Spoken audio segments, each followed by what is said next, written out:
சில பேர் அனைத்து இந்திய அண்ணா திராவிட முன்னேற்ற கழக ஆர்சி கவிழ்ப்பதற்கு எதிர்த்து ஓட்டு போட்டாங்க.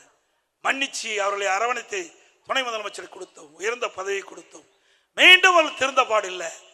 புனிதமாக அண்ணா திமுக கோயிலாக இருக்கின்ற அந்த தலைமை கழகத்தை அடித்து நுரைக்கி மற்றவர்களை கட்சியில் சேர்த்த வேணுமா? இன்னொருவர் நம்முடைய அனைத்து இந்திய அண்ணா திராவிட முன்னேற்ற கழக ஆட்சி கவிழ்ப்பதற்கு 18 பேரை கடத்திட்டு போனீங்க எம்எல்ஏ, அவர்களை கட்சியில் சேர்க்க. இதையெல்லாம் யார் ஏற்றுக்கொள்வது? மத்தியிலே இருக்கின்றவர்கள் யாரும் நமக்கு எந்த அச்சுறுத்தலும் கொடுக்கலை. நமக்கு நன்மைதான் செய்தார்கள். புரட்சி தலைவி அம்மா மறைவுக்கு பிறகு சில பேர் அந்த கட்சியை கபலீகரம் பண்ண பார்த்தார்கள், ஆட்சி கவிழ்க்க பார்த்தார்கள். அதை காப்பாற்றி கொடுத்தவர்களும் யார் என்று உங்களுக்கு தெரியும். மத்தியில் இருக்கின்றவர் நமக்கு காப்பாற்றி கொடுத்தார். நன்றி மறப்பது நன்று, நன்று அல்லது அன்றே மறப்பது நன்று. அதாவது நன்றி மறப்பது நன்றன்று, நன்று அல்லது அன்றே மறப்பது நன்றுன்னு சொல்ற யார் பேசுறா? சாத்தா வேதம் ஓதுற மாதிரி இருக்கு. துரோகத்தை தவிர வேற எதையுமே தெரியாத பழனிசாமி பேசுகிறார். அவர் பேசுறதுல முதல்ல அவர் என்ன பேசுறாரு? அம்மாவுடைய ஆட்சியை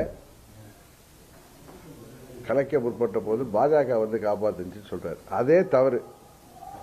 உங்க எல்லாருக்கும் தெரியும், அம்மா அவர்கள் மறைவுக்கு பிறகு சின்னம்மா பன்னீர்செல்வம் முதலமைச்சராக இருந்தார்.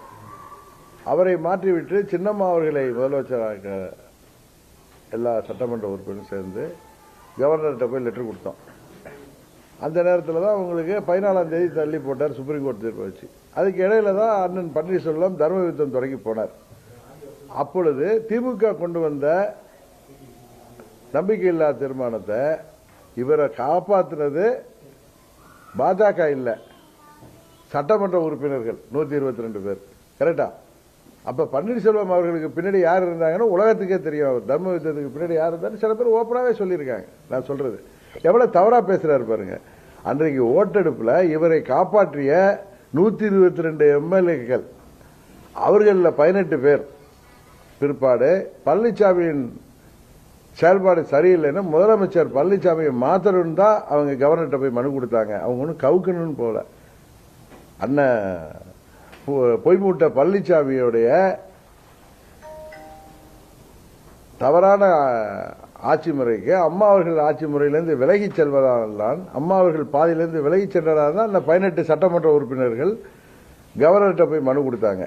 அது கவிர்க்கிறதுக்கான இல்லை. பழனிசாமி மாற்ற வேண்டும், எங்களுக்கு முதல்வர் மேல் அதிருப்தி, அதனால் மீண்டும் எங்களுக்கு வாக்கெடுப்பு நடத்துவதற்கு அனுமதிக்க வேண்டும்.